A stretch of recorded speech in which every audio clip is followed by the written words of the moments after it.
Hello and welcome to another episode of Pixel Narratives with ANUTOSH. In a very special episode today, on the 5th of September, the Teachers' Day, it's such a pleasure to invite MadhuSmita Adhyapak, who had been an educator for a long time.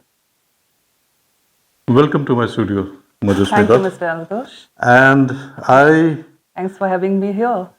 welcome, ma'am. And I was going through all your such a wonderful CV.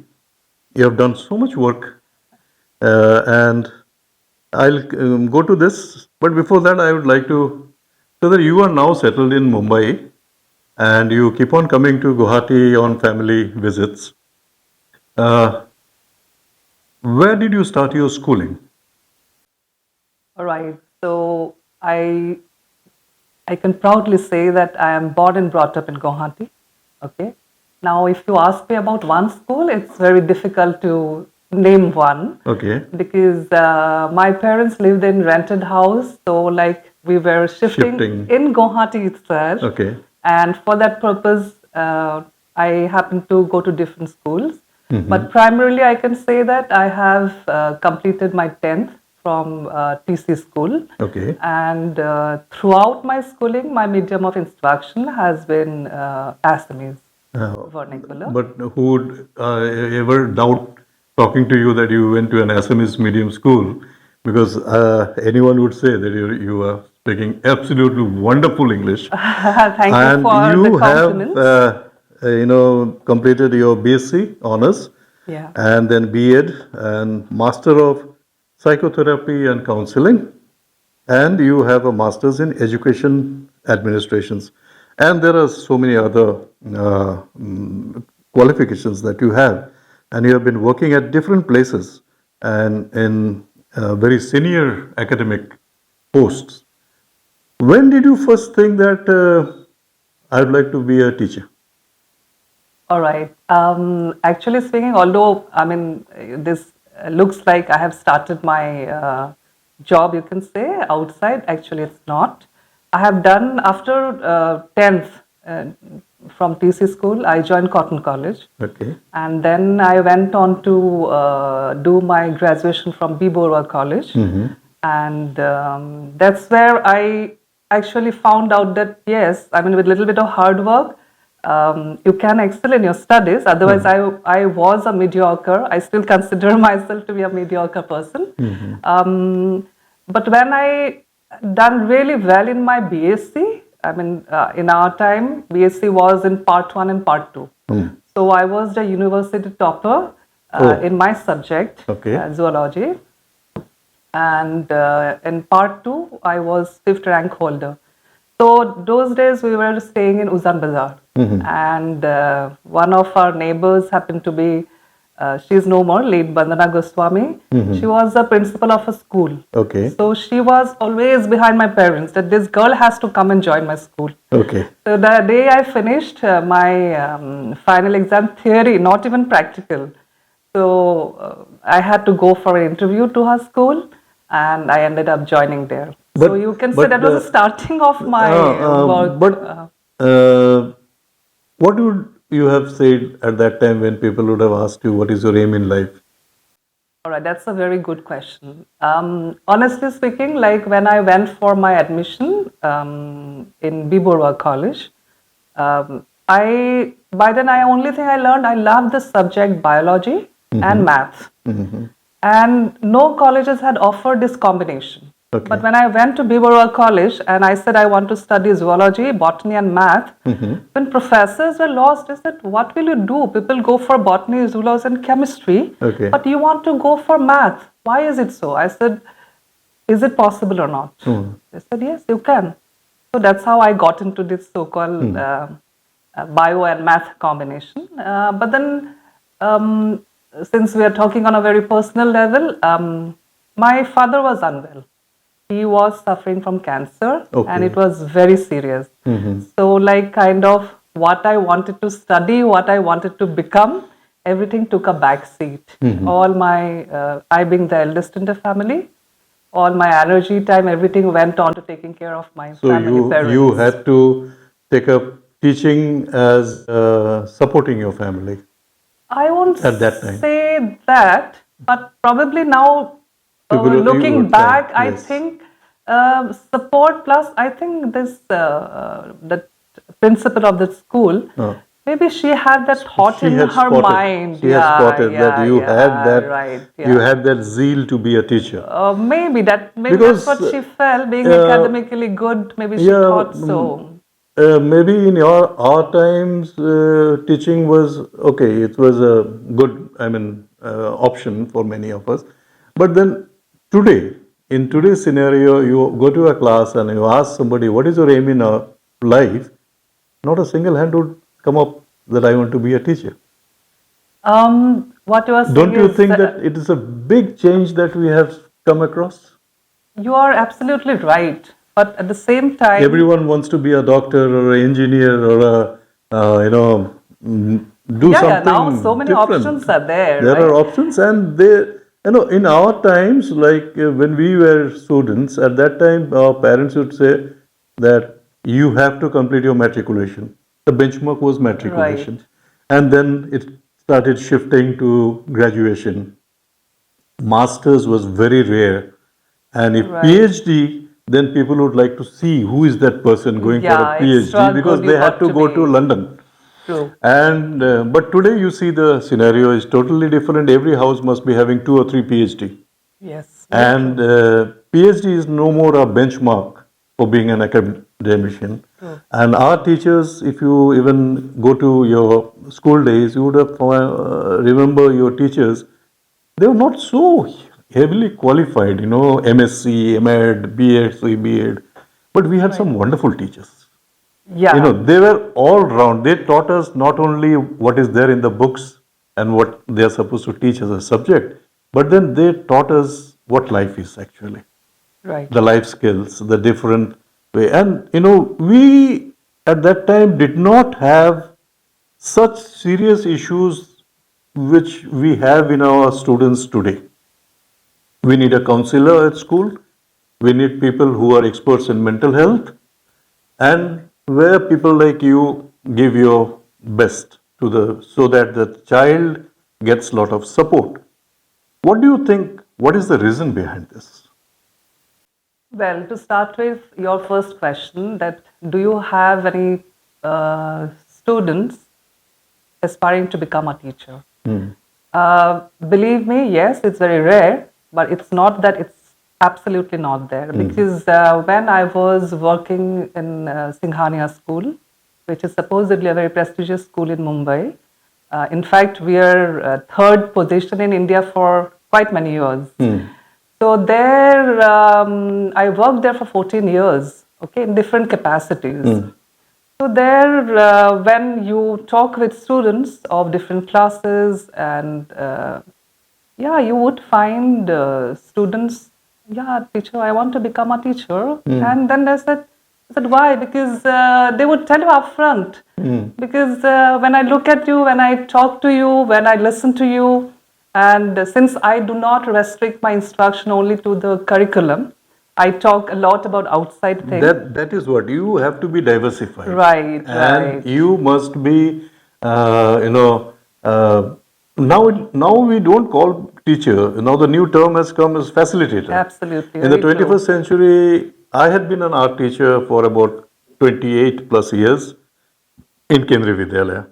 And when I meet students even today, I am really so happy to hear that, sir, the day you left school, after that, we don't get this, we don't get that, we can't do this. Yeah, And then I also sometimes think that I think this is what I want, you know. absolutely. And the students, they remember. And in my entire tenure, I had come across one girl, actually, her mother had come, and she told me, can I show her paintings? I said, definitely show me, because my daughter says she wants to be an art teacher and work in the same school where you have been working. Oh, so So that was lovely. such a, What else do you want? so that was, and she told me, I want to be the art teacher in Kendriya Vidyalaya Maligaon. I said, Yeah, whoa, wow. So, and, this very rare but very touching memories. I still remember my school teachers. You know why? Because the school teachers, they were just like parent in the school. Yeah. And True they have that. taught us so many wonderful things that is helping us today, you know, in every step of the life. Not that they have taught us science or they have taught us English or mathematics. Then, yes, they were such wonderful people, you know. Right. But now the teacher is has become something like a profession, that even if you have the zeal, you don't have the zeal, whether you had a neighbor to spot you that you have the talent to be a teacher, those things are very much fading away. Don't you think so? And being a teacher today, it's so difficult. Everybody Absolutely. cannot be a teacher, and Yeah. you have to go through a lot of process, lot of selections, and then you end up becoming a teacher, but that may not have been your choice. Um, See, this when you don't have a choice, then you become a teacher. It's past now. It's Yeah. no longer is valid Hmm. because to get into the job of a teacher, you need to undergo very Lot of strict trainings. training, Yes, yes, and yes. also it's a world is very competitive now. Okay, I to be very honest, I can't speak much about the scenario in Assam because I have left this place in '91. So I don't have much idea about the schools and colleges, other than when I have gone as a resource speaker. But having worked outside Assam, I would say that it's a very competitive world, even for teachers. Exactly. Your accountability is very, very high. You cannot simply go to a school when you wish or just do your work according to your whims and fancies. No, it's not the case. So I And it would is very say, much technologically yes, connected. exactly. And even the COVID has shown us how teachers have worked from home, and Right. the And that they will academic learn. year Yeah. that Yeah. academic year has been saved, and a lot of people who didn't know what is how to take an online class, how Yes. to use Google Meet or the Team or any other things, and just we had I would like to share something very personal here. You know, uh, it's like when I went to Mumbai, that was in '91. Very next year, I decided, okay, I think I would like to. Okay, I think here I should mention that I went to Mumbai because I got married to back then it was Lieutenant Jitu Adhyapak, oh. an officer in Indian Navy. So I was staying in Navy Nagar, and then I mean, what to do because I had to do something because I left my studies back in Gauhati with a promise that I'll be continuing my study. So then, okay, decided after considering all the scenario, decided to go for B.Ed course. So I appeared for entrance exams, which was very tough. Finally, I got through. And when selecting the subjects, we had the option of choosing your subject. Like for me, it was math and science.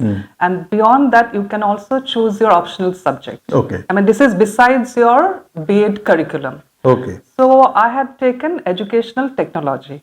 All right. And just imagine in '92, '93, you being from the similar background, you will understand education technology at those time. It was only the OHP. Our classroom Exactly. never had anything but OHP. So Right. we were taught how to prepare for OHP, how to take the class, how to adjust and all. Now, coming forward, now during COVID time, then you realize, whoa, what is this? And much before that, we got this smart board in the classrooms.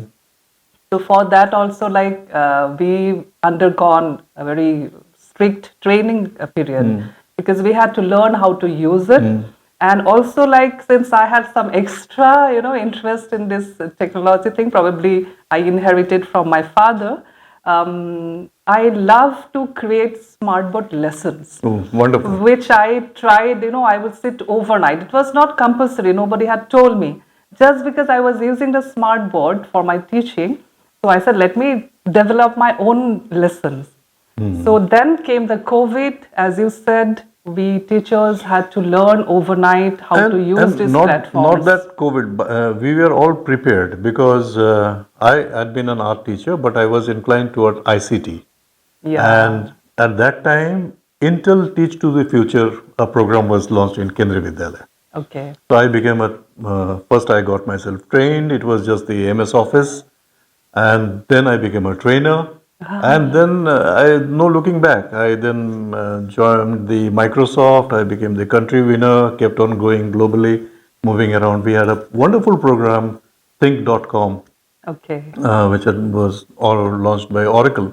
But the moment I started parallelly working with art and my ICT, I found myself much more resourceful. That's I know, absolutely, I preparing true my that. Yes. projects, and I went for a training to Singapore. It was Southeast Asia for the teachers, and I was the only art teacher, and I didn't know what I will make, what will be my projects. I had English teacher with me, maths teachers with me. They had their subject, they had their curriculum. It was only art. So, and I was instructed that you have to take art, and it has to be, curriculum based. So I made a project on Satyajit Ray and making of Pathar Pachali, Whoa, because wow. that was in the Hindi textbook of class 11, Okay. Appu ke dhai saal. All So right. that became my base, and I started making a full, project on Satyajit Ray and the making of Pathar Pachali. And I collaborated with one of the school, Kendriya Vidyalaya Baliganj, Okay. in Kolkata, because in Kolkata, Satyajit Ray is a household stuff, Name, yeah. not like so much in Assam. True. So I had to, show them the film Pathar Pachali. Most of my children, they were dumb, they were not very interested. Interested. But then there was one scene where everyone turned to the screen. That was the train scene. If you have seen Pathar Pachali, you would remember when Oppu and Durga hears the train and they run to the, you have a steam train going engine. So that is how they got that. Oh, this is something. Connection, Otherwise, it was all yeah. poverty and poverty, poverty. So they could see that and they enjoyed. Then it was a collaborative project with Baliganj and Malegaon. And why I'm sharing this today is, see how ICT has changed the life of a teacher. Yeah. Teacher And- plus to children. I mean, And you are able to that reach was, out to students. That was, 10 years before COVID. Wow. That was 10, 12 years before COVID. And COVID has really shown us how teachers have become online. Yeah. I still remember for Kendriya Vidyalaya Khanapara, we conducted CCA programs online. Wow. And that was the innovation. I said, let us try. So Okay. evening we used to do this karaoke sessions, and then on 15th of August we had a wonderful program. All students at home, and we have done it. Wow. So it was so it was an experience, I think- and nobody could say earlier when the computer came to our schooling. People said, "Arey, we don't know Office, we don't know this, we don't know this." Yeah. Many Now had nobody mental can say block, that. Now nobody can say that, Right. and computer has changed the life of a teacher. You True become that. more resourceful. Yes. You enter with a tablet Yes. in class, and your classroom becomes so interesting. Interesting. The True. students are glued to your thing, and you become the most sought after teacher in the school. Don't you think so? That's true. There are good things of ICT, there are even not so good things of ICT. It depends how the teacher uses it. Right. I am associated with a boys' shelter in Bonda here. So they're like they go to a neighborhood school, but then they have extra classes. Like sometimes the tutor come to the shelter home there, and sometimes they have online classes. It's like they all will sit down. There is a screen, and teacher is teaching from there. If Exactly. she cannot come, just imagine. I mean, nobody is deprived of. In the sense, if you want to learn and you have people, like as you said, teachers are no longer, we are no longer a teacher only. Yeah. We are like, we need to facilitate them to, learn. You see, So if the, you could the support them. idea behind this use of ICT was like, suppose a student misses his classes because he has fractured his leg. He cannot come to the. He can attend the class sitting in the hospital Yes. using that ICT. Yes. What is going on in the class, Right. and that is so useful. Yeah. And COVID has that period has this is the good thing. Yeah, of course. At that It came time as is a that blessing. it's I a mean, blessing, and now nobody can say that I do not know how to use a computer. Now teachers are no. all tech savvy, Yes, yes. and CBSE, NCERT, they have also put in a lot of Effort, programs yes. like conducting programs like Nishtha, Yeah. and you have also Yeah. certified by NCERT, and you have then moved in to you after completing your counseling course and the master of psychotherapy and counseling with distinction from IPMS Mumbai. So, why do our students today require counseling? When we talk about time, say 10, 15 years back, and time today, there is a huge, huge change. Yes. I mean, earlier we would talk about generation gap and all, but today it's the generation gap is like it is just big. Nobody could think about it. Right. It is not the biological generation gap. It is like technologically the way the society has evolved. It has created a huge gap. We can say people got connected, but the mindset, there was a huge gap was created. And I think this is what, again, like we can say that people who are born in a place like, which are a little advanced, and people who are born in backward, it's very unfortunate to see they are digitally divided. Right. Right? Now, coming to your question about counselor or the mental health. When I was doing my B.Ed in Mumbai University, so as you have seen, like I moved from science to B.Ed. That's what. So B.Ed is a humanities subject. It's like it's got all art subject, which I never had done before. So out of all this philosophy, education, and all of it, one particular subject I really got fascinated was psychology. Okay. The educational psychology, somehow it caught me, huge lot of interest I developed. I started learning. Initially it was very difficult. So one is that I developed the interest, and then during the course you have to visit certain schools for your practice teaching. So my school was on the Marine Drive next to, just attached to the Wankhede Stadium. That I got that school for my practice teaching. So during the teaching, you would meet students would come up to you with different kind of questions, and when you are talking to them, then you come across different issues in the classroom itself, because they know this is a temporary teacher. She's not my like those things. And slowly you realize that I mean it's more than the teaching. You also need to reach out to the students where your teaching gets fulfilled. If I'm teaching and my student is not able to grasp my things because he or she is preoccupied, it means I need to stop my teaching, get into something more to connect to those students. Okay. So that connection, I understood that it has to be something beyond your curriculum. It's not textbook. This is where this so-called your psychology, and then slowly when you start talking, you realize that how disturbed a child is. Yes. And I was thinking, like, don't you think that our social setup has changed a lot? Because earlier, when we were in school, that time we had joint families. Right. And joint families means we had 7 counselor at home. Everybody would, catch hold of you and tell you why you are this and that. Right. But then we didn't end up becoming worthless. We have done something, Right. Right. But now it has become the nuclear society. You have, 3, 4 people in one house. You have small apartments. And I feel this is one of the reasons why children have a lot of stress. And the competition is definitely there. The child is born and the competition starts. And as parents also, sometimes they also have a lot of issues with the child. they want their child to be something which they could not, and they try to impose it on the child. I have come across my students, the child doesn't have any flair in science, but the parent wants, "No, you have to be a doctor." And it's such a thing that the child has to again go through class 11 one more year. Right. And then the parent realized, Still "Nahi, happening. it was It's still it's going like on. that." Yes. And during the COVID, teachers and students, they have all gone online. Right.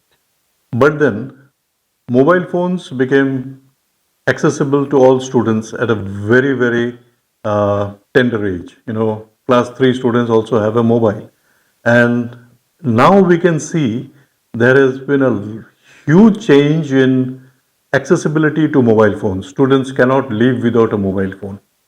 And then they have gone into social media and other areas, and they started using the mobile phone in any which way they wanted to. As a teacher, as a facilitator, what do you think, what went wrong? Um, See, it was, to start with, I would say it was all, nothing was known. Everything was so unknown. It was like, how much is enough? How much is too much? Who decides that? So that was one of the reasons where I think the parents, the teachers, everyone got very confused. Right. Because when you are exposed to something so unknown, it's something like COVID, when in the beginning we didn't know what to do, like everybody was in panic mode. Right. And by the time we came to second or third year, we realized that maybe sometimes we overreacted. I think same is the case with mobile, the screen. I mean, parents had to give. In fact, I can tell you from my experience, like there were parents who could not afford to give the screen. Yes. But then we had to help them because we didn't want the child to miss out on the learning experience. And you think about a parent who is having two child in the school, Yes. and both of them need a mobile phone. Yes. I have come across students. He was one day I have seen that they are attending two students in one screen. I said, "Are you brothers and sisters?" "No, sir. He is my neighbor." Yes. But he doesn't have a mobile phone because Yeah. his elder sister is attending the classes. Yes. I said, "See how compassion has come in, the minds of young child." Yes. And they know it's COVID, but even then they are sitting together. They're together. So that is one of the positive side of it. But then now what happened is that mobile technology has come into the life of young children.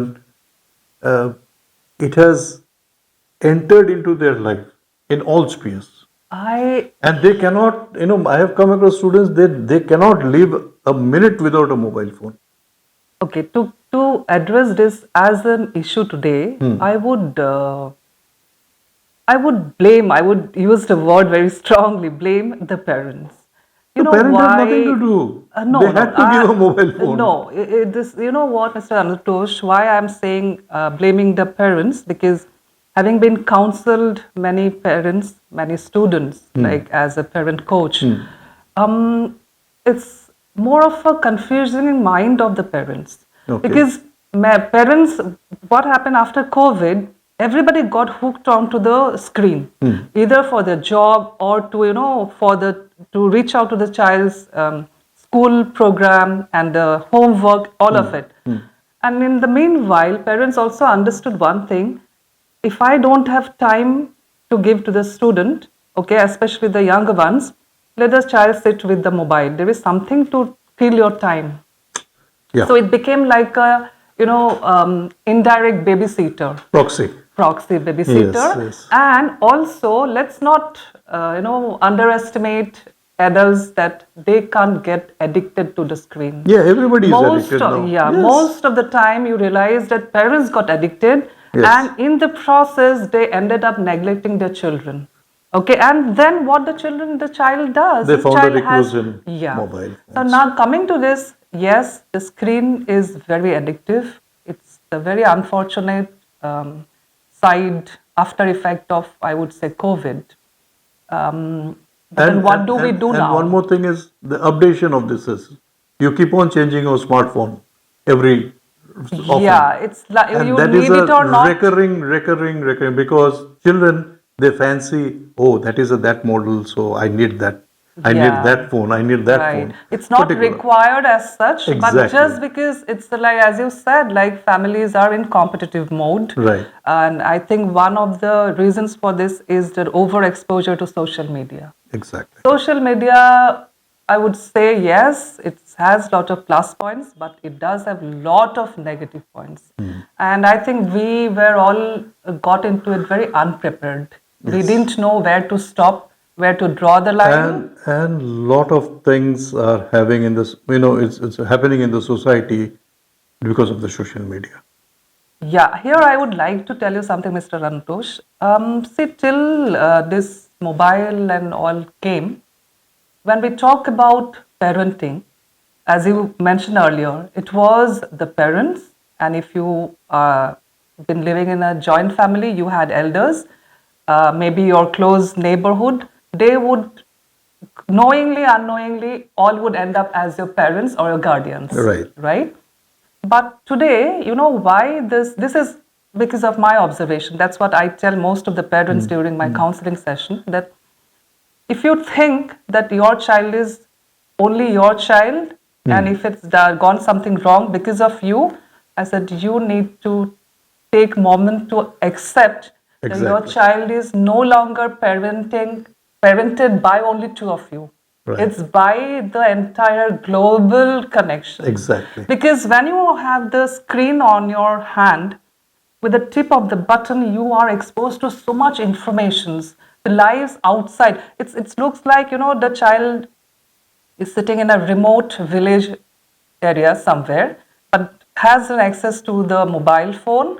But it looks like physically child is in a remote place, surrounded by a simple, you know, neighborhood, simple parents, and you know.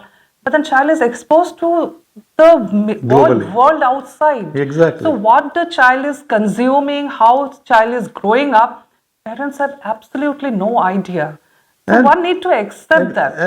And you can see those changes because now we have ebooks, we Right. have tablets, we Yeah. have resources where you have a mobile or a tablet or a iPad or something, and you keep on reading through that, and so going to the library, getting a book is slowly vanishing away. So it was so wonderful talking to you, MadhuSmita, and I am so happy that on a day like 5th of September, when we are releasing this episode of Pixel Narratives with ANUTOSH, we have a teacher amongst us.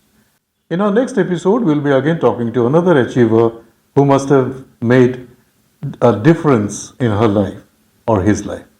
We'll talk to them in our next episode on Pixel Narratives with ANUTOSH. Till then, goodbye. Do take care. Thank you.